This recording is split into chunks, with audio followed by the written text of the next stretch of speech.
किसी गांव में सरला नाम की एक औरत रहती थी। उसके 2 बेटे थे, बड़ा बेटा राहुल और छोटा बेटा दीपक। सरला अपने बड़े बेटे राहुल से बात करती है। अरे बेटा राहुल, जरा इधर आना, मुझे तुमसे जरूरी बात करनी है।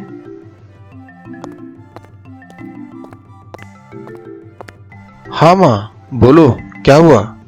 बेटा राहुल, पंडित जी तुम्हारे लिए एक बहुत ही अच्छा रिश्ता लेके आए हैं, तो मैं सोच रही हूँ तुम्हारी शादी कर दूं। ठीक है माँ, जैसी तुम्हारी मर्जी। इस तरह राहुल शादी के लिए हाँ कर देता है। इसके बाद सरला अपने बड़े बेटे राहुल की शादी एक बहुत ही गुणवान लड़की नेहा के साथ करवा देती है। नेहा अपने ससुराल आ जाती है और घर के सारे काम बहुत अच्छे से संभाल लेती है। माँ जी, आपके लिए स्पेशल आपकी पसंद की अदरक वाली चाय बनाई है। अरे वाह नेहा बेटा, तुमने तो इतनी जल्दी घर के सारे काम संभाल लिए।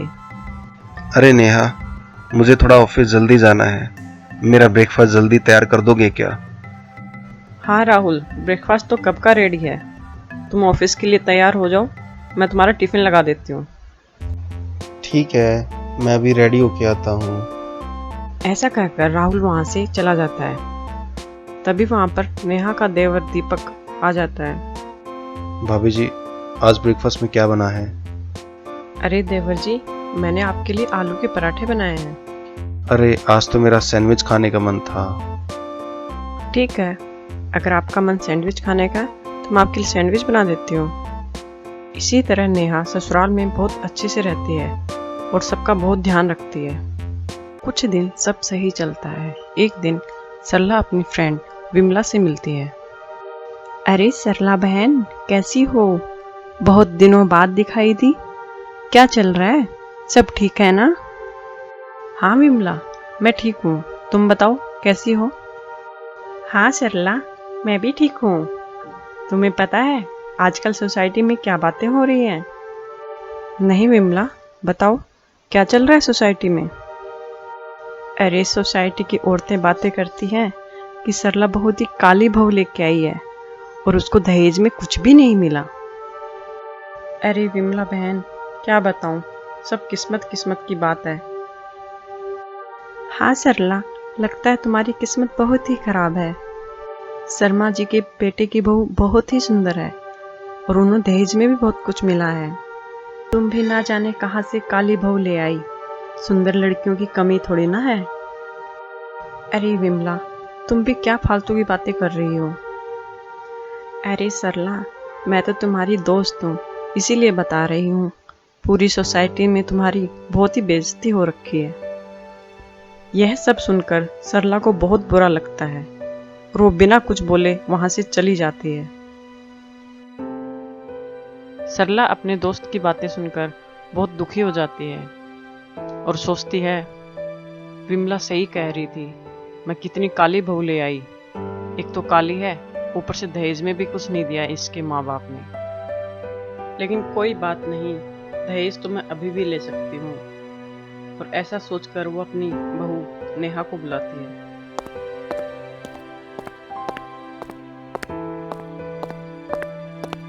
हाँ माँ जी, आपने मुझे बुलाया। सुन बहू, तुम्हारे माँ बाप ने मेरे बेटे को दहेज में कुछ भी नहीं दिया। माँ जी, आप ये क्या बोल रहे हो? हाँ बहू, तुम कान खोल कर सुन लो।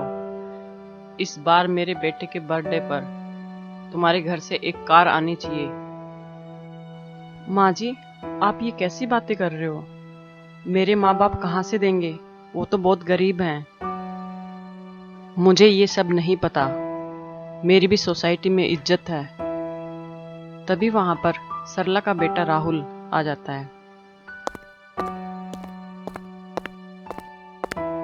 देखिए ना राहुल, माँ जी क्या कह रही हैं, इनको मेरे मम्मी पापा से अब दहेज चाहिए।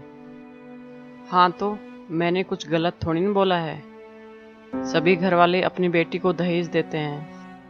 माँ, आप ये क्या बोल रहे हो? आपको इसको ऐसे नहीं बोलना चाहिए। राहुल, तू चुप रह, तुझे कुछ नहीं पता। माँ जी, मेरे मम्मी पापा गाड़ी नहीं दे पाएंगे। बहू, अगर तुम्हारे मम्मी पापा गाड़ी नहीं दे सकते तो तुम इस घर में भी नहीं रह सकती। तुम यहाँ से जा सकती हो। माँ, ये आप क्या बोल रहे हो? अगर नेहा यहाँ नहीं रुक सकती तो मैं भी यहाँ नहीं रुक सकता। हम दोनों ही चले जाते हैं। हाँ ठीक है, तुम दोनों जा सकते हो। मैं अपने छोटे बेटे दीपक की बहुत ही सुंदर वाइफ लेके आऊंगी, और देखना वो बहुत पैसे वाली भी होगी। और उसके बाद राहुल अपनी पत्नी को लेकर दूसरे घर में चला जाता है। कुछ दिनों बाद सरला अपने छोटे बेटे दीपक की शादी एक बहुत ही खूबसूरत और अमीर लड़की से करवा देती है। अरे वाह सरला, तुम्हारी छोटी बहू तो बहुत ही सुंदर है। इसकी नीली आंखें देखो कितनी प्यारी लग रही हैं। अरे हाँ विमला, मेरी छोटी बहू बहुत ही सुंदर है, और इसके मम्मी पापा ने दीपक के लिए एक बहुत बड़ी कार भी दी है। अरे वाह सरला, तुम्हें तो बड़ा अच्छा रिश्ता मिल गया। कुछ दिनों बाद, अरे टीना बेटा, मेरा बहुत सर दर्द हो रहा है, एक कप चाय बना दोगी? अरे ओ बुढ़िया, तुम्हारा दिमाग खराब है? मैं यहाँ कोई नौकरानी बनकर थोड़े ना आई हूँ, खुद अपने आप बनाकर पी लो चाय। टीना, तुम इतनी बदतमीजी से बात क्यों कर रही हो? तुम्हें बड़ों से बात करनी नहीं आती? ठीक है, तुम ज़्यादा ज्ञान मत दो मुझे। और टीना, तुमने इतने छोटे कपड़े क्यों पहन रखे हैं? मेरे घर पर ये सब नहीं चलता। ए बुढ़िया, तुम किस गलतफहमी में जी रही हो?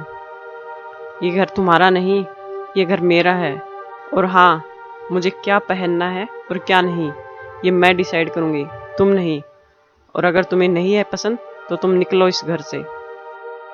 टीना, तुम बहुत ज़्यादा बदतमीज हो। तुमने आज सारी हदें पार कर दी है। मैं तुम्हारे साथ इस घर में अब नहीं रह सकती। सरला बहुत दुखी मन से अपनी बड़ी बहू नेहा के घर जाती है। अरे माँ जी, आप आइए ना, आपको देखकर बड़ी खुशी हुई। अरे माँ, इतना उदास क्यों हो? सब ठीक है ना? हाँ बेटा राहुल, मैं बहुत उदास हूँ। तुम्हारे छोटे भाई दीपक की पत्नी ने मुझे आज घर से निकाल दिया। क्यों माँ, ऐसा क्या हुआ? बेटा, लोगों के झूठे दिखावे के लिए मैं एक ऐसी बहू ले आई जो अमीर और सुंदर तो है, लेकिन उसमें बिल्कुल भी गुण नहीं है। वो मुझसे बहुत बदतमीजी से बात करती है। माँ, आप उदास मत हो, आप हमारे पास रहो। हाँ माँ जी, आप हमारे पास रुकिए ना, ये भी तो आप ही का ही घर है। बेटा, मैंने तुम लोगों के साथ जो किया उसके लिए मैं बहुत शर्मिंदा हूँ। प्लीज मुझे माफ कर देना।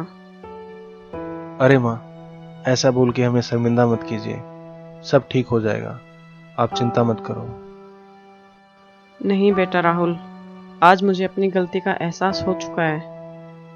किसी भी व्यक्ति की अच्छाई उसके विचारों से होती है, ना कि उसकी सुंदरता और उसके पैसों से। मैंने अपनी बेटी जैसी बहू को दहेज के लिए घर से निकाल दिया। इसके लिए मुझे माफ कर देना बेटा। अरे माँ, अब छोड़ो ना ये सब पुरानी बातें।